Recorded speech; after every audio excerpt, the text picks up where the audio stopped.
Hello guys, it's Kimirafer and welcome to another commentary. So before I get started, as usual gameplay, it's a 55-7 domination on throwback, and yeah, I go off with the trencher, basically just that. We hold a trip cap for most of the match, so they only end up getting like 35 points.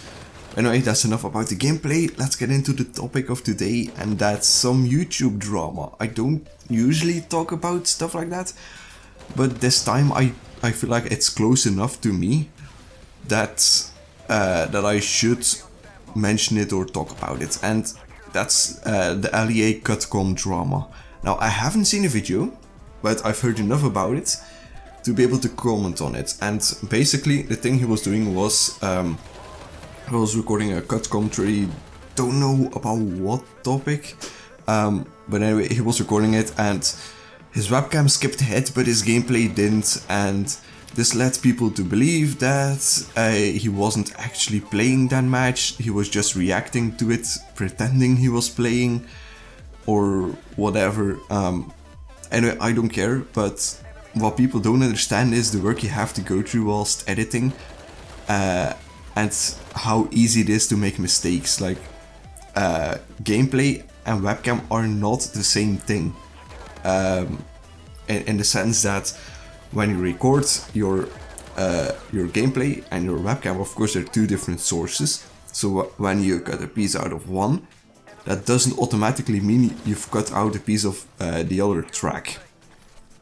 So if you forget to do one of these two things, you can either like cut a bit of your webcam out but not your gameplay, or vice versa. And yeah, it's easy to make a mistake, and in a COD commentary that might not be as prevalent, but like in a live gameplay you'll notice it, a mistake like this. But on a COD commentary, like, no one notices it unless you actually specifically react to something in the match. But usually people don't include this in their commentaries.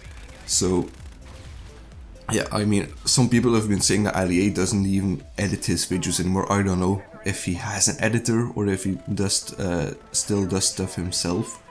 For the amount of content he pushes out, including his second channel, which has enormous videos, like they're half an hour long or something like that. So yeah, I feel like he would get an editor for one of his channels, but not for both. So yeah, I mean, I don't care whether he has an editor or whether he doesn't, but editing mistakes will happen, and there's nothing you can do about it. I made one in the last video. When I uploaded it, I noticed that I hadn't blurred out the video in the intro, and yeah, I mean, that's a mistake. Yeah, it's a bit annoying. Like, if you watch my other videos, it's somewhat of a continuity error, but hey, mistakes do happen. And like, I don't know why, but this has like literally blown up on YouTube. Everyone's talking about it. Like, you had, I think Thunder made a video about this, then one of his subs made a video about it for Thunder's second channel, Thunderstruck, and then another guy on Thunderstruck, or I don't know if Grey Disciple uploaded it to Thunderstruck, I don't know, but then a guy on Thunderstruck made a video commenting on both Thunder's and Grey's video, and shit just got out of hand and people were flipping out about this thing. I don't know why, but suddenly this blew out of proportion, and in the end, I mean, it's a human error. We're also humans. If a robot would make a mistake, yeah, sure, you'd say shoddy programming, but we aren't robots. We're humans, and we do make mistakes, even in editing. Even after watching a video you edited, you still find mistakes and still miss some mistakes.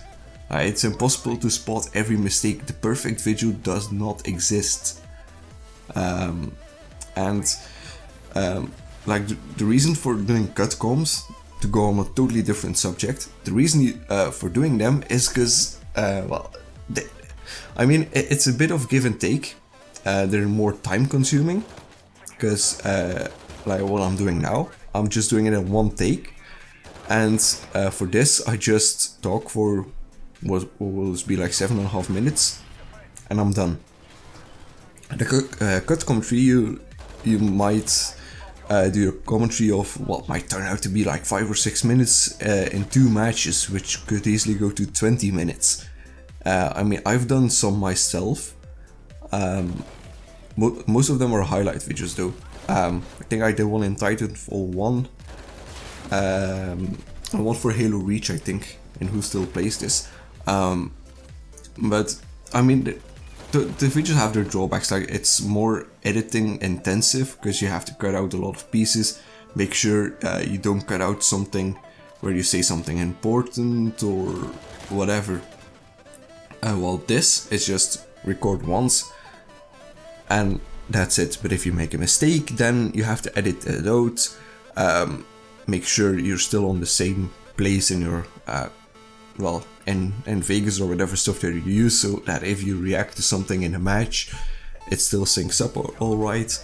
And yeah, that's the risk with this. With cutcoms, that's not really that much. And yeah, now I'm not a huge fan of it, and one reason for that is, well, I mean, some aren't that bad. Like, I think AliA did this, like, cutcoms with webcams, but there's a random gameplay in the background.